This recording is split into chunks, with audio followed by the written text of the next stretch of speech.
everyone, it is Hailey, aka Hailey's Hobbies, and welcome back to my channel where I talk about my hobbies. Hello, hi. So in today's video, as you can see by the title, today we are going to be talking about all the books that I've read recently. And it hasn't been much. I haven't been doing monthly reading wrap-ups because I just simply haven't been reading a whole lot. I haven't really done a wrap-up since the summer, and I was reading a lot during the summer because I was in between degrees. However, now I'm working and doing a degree at the same time, and so I just haven't been reading a whole lot. And a lot of the times I'll pick up my knitting instead of reading, and so I've only read 5 books so far, which is totally okay. That's a lot more than maybe some people, a lot less than some people, and that's actually okay.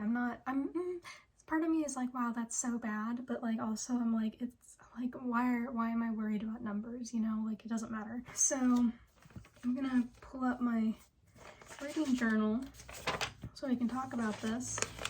But yeah, so let's go ahead and talk about all the books that I've read so far. Like I said, it's only been 5, but they've been actually really good. I've been really happy with them. So the first book that I read this year was Emily Wilde's Encyclopedia of Fairies by Heather Fawcett, and I loved this. I ended up giving it 5 stars. I feel like I'm off center.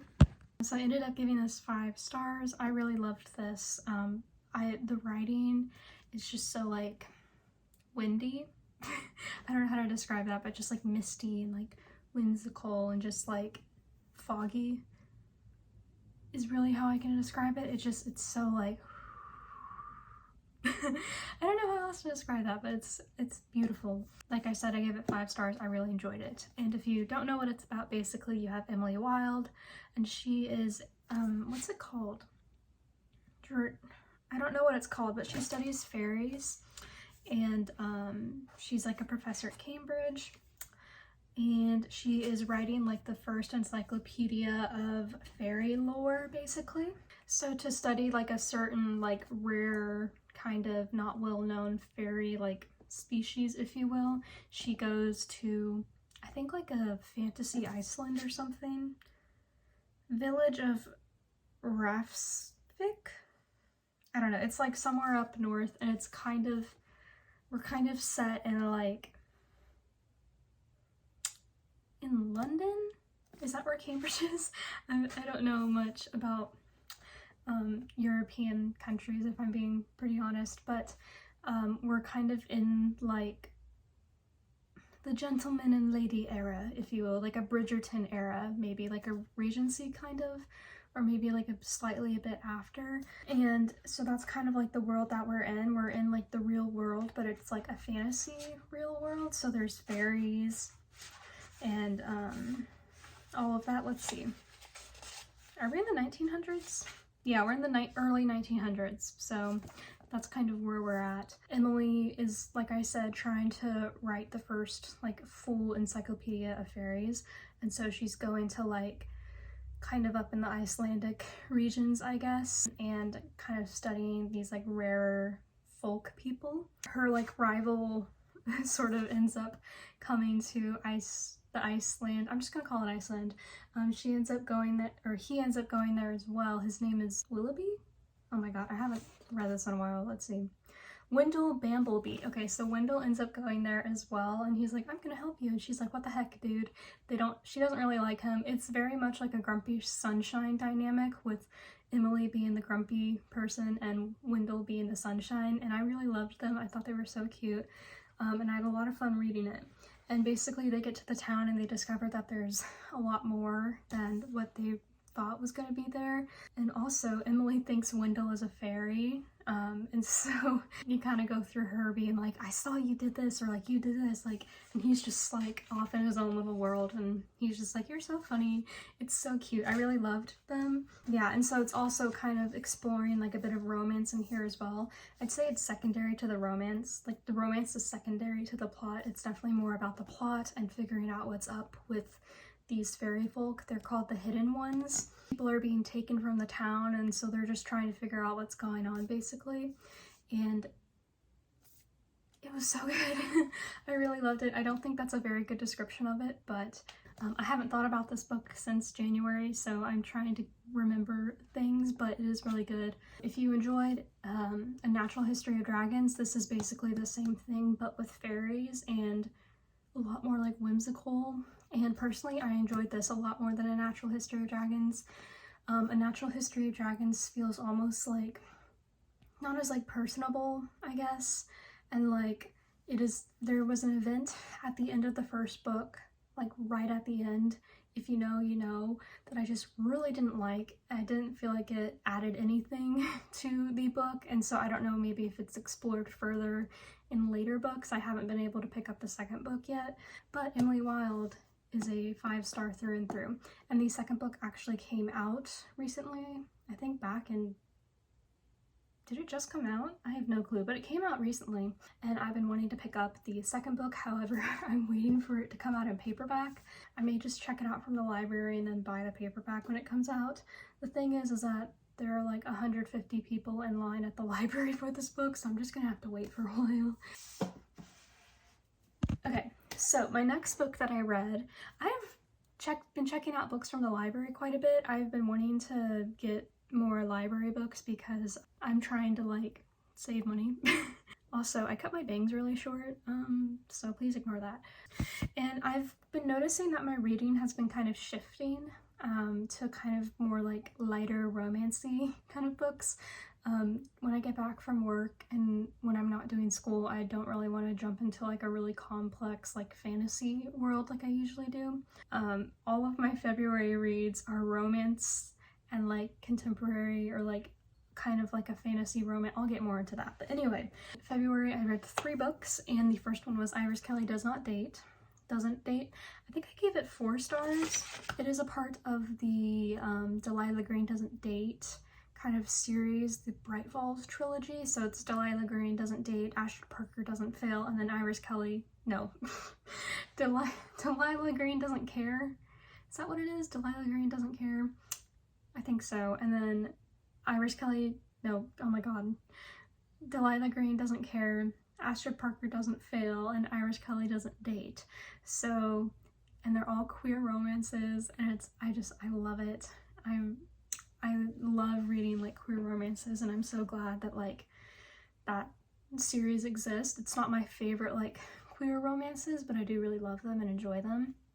And I found that my enjoyment of each of the books kind of got more and more like enjoyable, I guess. I don't know, I really loved, I don't know which one I loved most. I don't know, I really loved Iris Kelly.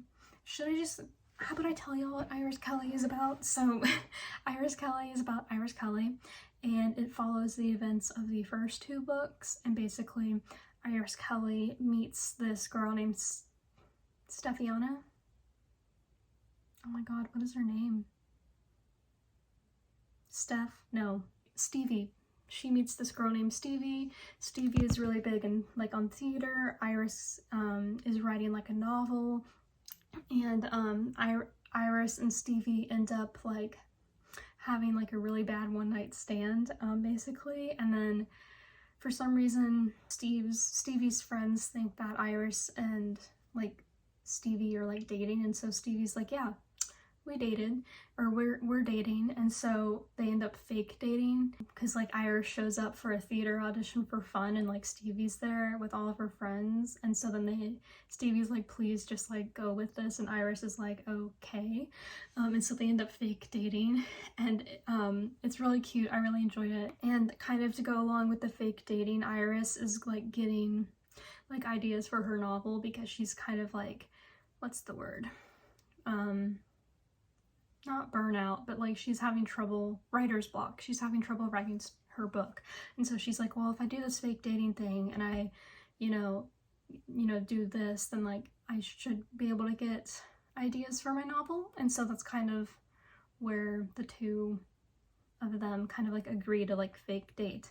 So it's really cute. I really loved it. I really liked that Iris kind of doesn't want to have kids and doesn't want to get married, and like everyone in her life is like, what the heck, like you should get married and have kids, and she's just like, I don't want that. And then at the end of the book, she is still kind of very adamant about not having that. And then Stevie has a lot of anxiety. I really like that as well. I felt like both of the characters were really relatable to me, and so I just had a great time reading it. And so I think I did give it 5 stars. Yeah, I'm not like, I rate things, but like I'm not very strict about my ratings. So like if I really enjoyed a book, I'm gonna give it 5 stars, even if it's not like the most wonderfully handcrafted thing. If I enjoyed it, it's probably gonna get a 4 or 5 stars. So yeah, but I definitely think it's a really good series, and so I'd highly recommend it if you're interested. There's 3 of them, and I think that kind of ends the Bright Falls trilogy. So yeah, and what I really liked is that the author throughout the trilogy gets more and more like inclusive in terms of like language. So like a lot of times she started off by saying like, oh, this character only likes women or whatever, and then it became like women and non-binary people, which I really liked the inclusivity of like that. So yeah, so that was Iris Kelly Doesn't Date.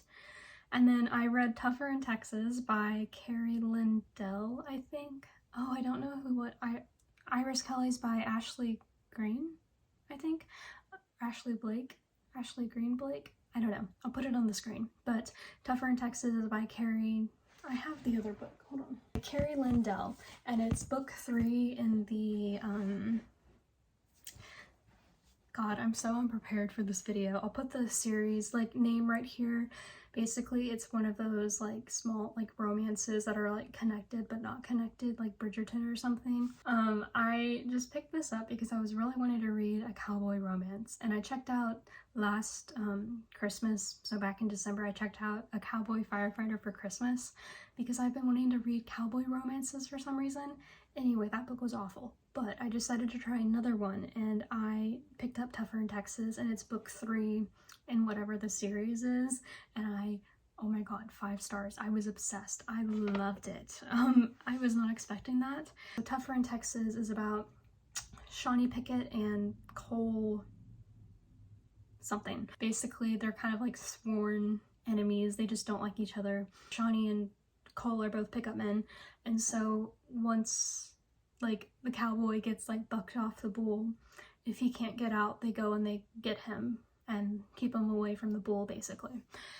And so she's looking for work, and she ends up becoming Cole's partner, and it just talks him through their romance, basically. And there's a lot of like different things that happen in the book that I was just not expecting. I was expecting this to be kind of like, my experience with these kind of romance books is always that the guy is super possessive and basically like essays the main character, especially in like kind of like Regency or just like kind of older period, older time kind of books. The guy is very possessive and essentially essays his wife, and then it's seen as like hot, and it's like, no, it's not. It's disgusting. And so I think it's just obviously like a time thing, because I find those books are typically written by older authors a couple years ago or however. And so thankfully, this book has been written pretty recently, in the past like 5 or 6 years. There's none of that in there. However, there is like one little case of like statutory things that happen, and I was very surprised that the character had actual consequences when that came to be, because I was thinking like, oh, nothing's gonna come of that, but no, like there were actual consequences taken, and so I was thoroughly surprised by that. And then also I really loved both of the main characters and kind of their background. I felt like the author did a really good job at like characterizing the characters and giving them like a good background, because I feel like sometimes that's not really the case in these kind of books. I haven't read very many of these romance novels, but like of the few that I have read, they really don't give much about the characters. But like we learned a lot about Shawnee's background. She like had cancer, and then like Cole is actually autistic, which I was not expecting when I picked that up, and I was like, wow, that's like a nice addition. And like they were like really like the author did like a really good job, I felt, of like introducing that and like kind of talking about things that he struggles with. Yeah, there's just like some other stuff, and so it is book 3 in the series, and so there were things I was confused about, mainly like characters from previous books. And so if you are interested in reading that, I'd maybe recommend starting with the previous few books, because a lot of the characters are pulled from those books a bit more than I felt in like other romances. Because like in the other romances that I've read, you have like the main central characters, and then you have like a few from previous books, but they're like hardly there. However, this series definitely had characters pulled a bit more heavily from the previous books. So much, in fact, so that I've actually checked out the first 2 books so I can read them. But anyway, long story short, I really enjoyed it, and I was very surprised that I enjoyed it as much as I did. The next book that I read in February, and the last book I read in February, was The Valkyrie's Daughter, and I can't remember the author's name. I'll stick it again on the screen. And I really enjoyed this. I ended up giving it 4 stars because I did have some problems with it. But essentially you have Sigrid, and she is on the like the, what's it called? The, Vanaheim, I think, or I don't know. She's where the Valkyries live, and essentially you have all these people, and you're either a Valkyrie or you're like just a person, basically. And if you're a Valkyrie, it's because you were like born at the same time as like a Pegasus, and you two have like a cosmic bond or whatever. However, Sigrid was paired with a horse, but just a regular, not winged horse. And so everyone's kind of confused how that happened, but she was paired with that horse. And so she doesn't know anything about her past. She doesn't know where she comes from. She doesn't know her parents. She just has her horse, Hester, and she just really wants to be a Valkyrie. And so she's actually a stable hand where the Valkyries like train and stuff. She gets treated really bad, and she doesn't really like it there. She just is trying to push through and be a Valkyrie. And she's like, I can be like your ground support. And everyone's like, we don't need ground support, we're Valkyries. Like, we fly, that's the whole point. And so there's just a lot with that. And kind of right in the first like 2 or 3 chapters, people attack Vanaheim. I'm just gonna call it Vanaheim because I can't remember if that's where she lives or not. People come and attack Vanaheim, and there's like some enemy Valkyries and stuff. And so somehow Sigrid finds herself allied with Miriam, an enemy Valkyrie. This like eye of whatever that like predicts the future is stolen, and so she finds herself allied with Miriam, and they are trying to get it back essentially. And so it takes you through their whole journey of getting it back, and also Sigrid discovering who she is. Also, there's a little bit of romance in there, and it's sapphic, and it's yay! And I really did enjoy it. I had a lot of fun stepping back into like fantasy, because I don't think I've read a fantasy book in a hot second. Yeah, I haven't read a fantasy book since August, so it was nice kind of stepping back into that. I did really like it. I only gave it 4 stars though, because I felt like we were missing a lot about the world.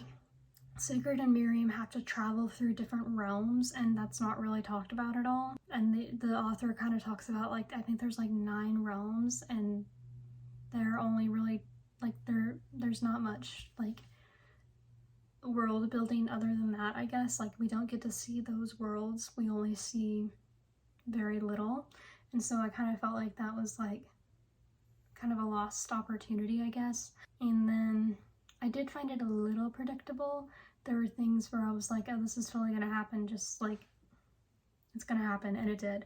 But I did still really like it, so like I said, I give it 4 stars, and I would definitely recommend it if you're interested. It's kind of like a Norse mythology, like I think it's like Norse mythology, or She-Ra meets Thor is what the tagline is, which yeah, definitely feels like that, and I did really enjoy it despite some of the problems I had with the book. So the last book that I have read, which I actually finished last night, was Loathe to Love You by Ali Hazelwood. And so this is her STEMinist like collection. So these are little novellas. There's 3. There's Under One Roof, Stuck With You, and Below Zero, and they're all combined into this book with also a bonus chapter at the end, which I thought was very cute. And so I gave this 4 stars. I don't think I would have bought this under normal circumstances. However, Target was doing their buy 2 get 1 free deal a while ago, and this was the book that I got for free, and so I picked it up, and I did actually really enjoy it. Like I said, I gave it 4 stars, and what I did was I kind of rated each novella and then averaged out to get the average of the 3. And so let's talk about each of the novellas. So the first one was Under One Roof, and you basically have Mara and Liam, and they are stuck under one roof. Mara is an environmental engineer, and she ends up living in the same house as Liam, who is kind of like a, what is he? Detestable big oil lawyer, through like a will of like her PI that passed away, I think, maybe. I can't remember. She ends up given half the house and he has the other half, and so she's like, I have nowhere else to live and I'm about to start my new job at the EPA. I'm gonna stay here till I figure out kind of where I can go. And he's like, what the heck, this is my home. And so you kind of just see them going from enemies. I don't really like the term enemies in contemporary romance, but like haters to lovers, if you will. And then you see the same story in the other two and all of other Hallie Hazelwood's books, but I do find them really enjoyable, and I did really like Under One Roof. I just felt like it did a good job given how many pages there were in it, and so I gave it 4 stars. Stuck With You, I did not like. So Stuck With You is about a civil engineer and her nemesis. Basically, it's kind of like an insta-love situation. All of these are kind of insta-love situations, and then for some reason they end up hating each other. Or usually it's the girl ends up hating the guy, and the guy is like, I like you, you just misunderstood me. That's kind of like the one thing that I guess as a whole didn't really care for in these novellas.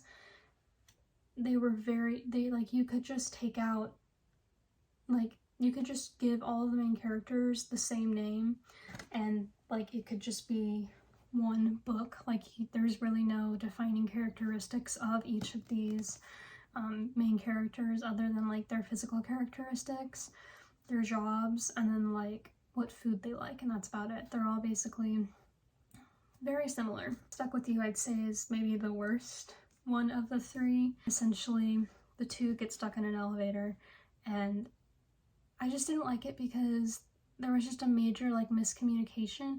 The thing about all of these is that the girl basically ghosts the guy for like however long, and that's about it.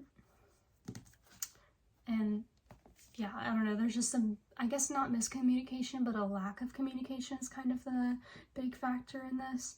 And with Stuck With You, that was very apparent because like the girl just didn't ask the guy about what happened. She just completely ghosted him, and he was like, what the heck? And that was the one where I was just kind of like, dude, just like talk to each other. And like, why do y'all have to get stuck in an elevator for y'all to talk to each other?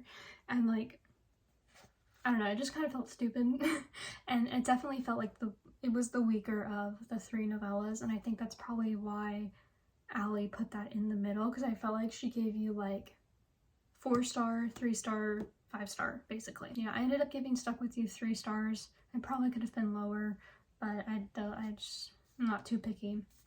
But anyway, Below Zero is the last one, and that one is my favorite one.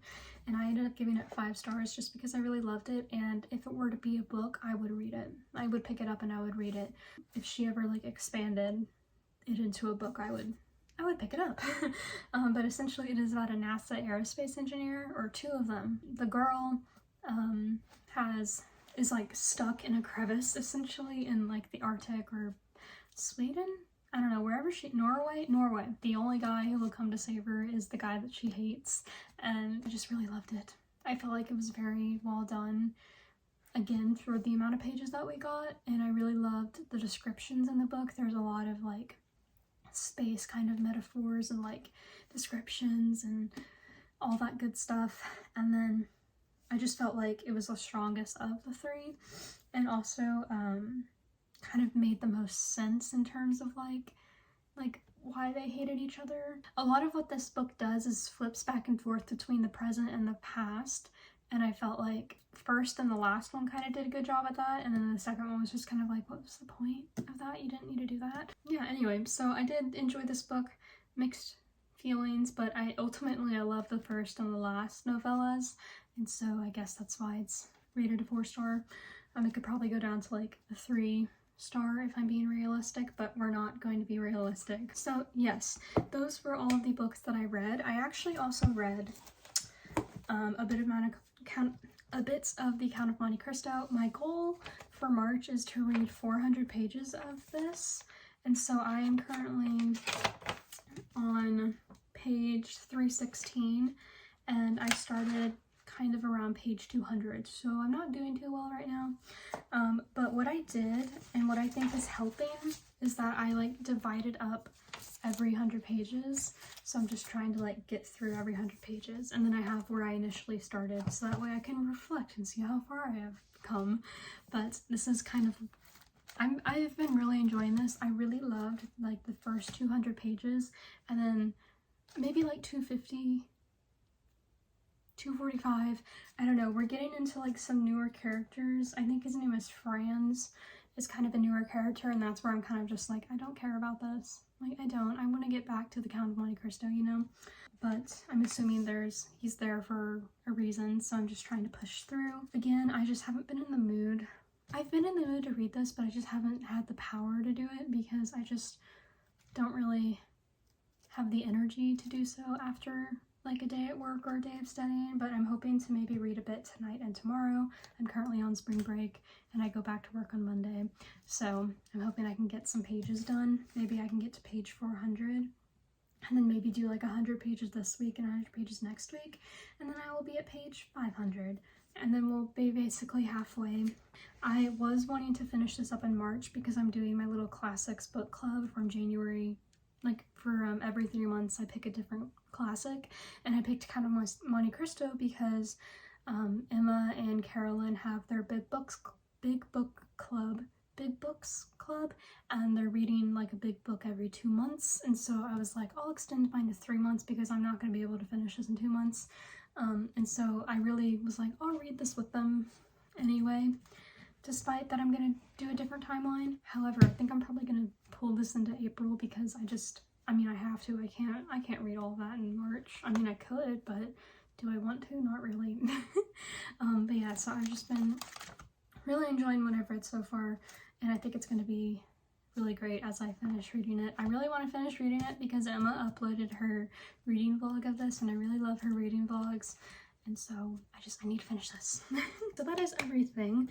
Not a whole lot, however, I have been really enjoying everything that I read. I do apologize for not having more frequent like reading wrap-ups like every month, but I just haven't been reading enough every month to do that. I hope you all understand. I don't know, this is just realistic, so yeah, I don't know. Anyway, thank you guys so much for watching. Let me know what books you have read recently, maybe what books you plan on reading next. I am going to be starting Reckless in Texas today, which is the first book in the Texas Cowboy series, and I'm very excited to read that. And yeah, anyway, I have a few other things that I need to do for school today, and then I will get to reading, and I'm very excited, so yay! Anyway, thank you guys so much for watching. I hope you guys enjoyed this video. Don't forget to like, comment, and subscribe, and I will see you guys in the next video. Bye!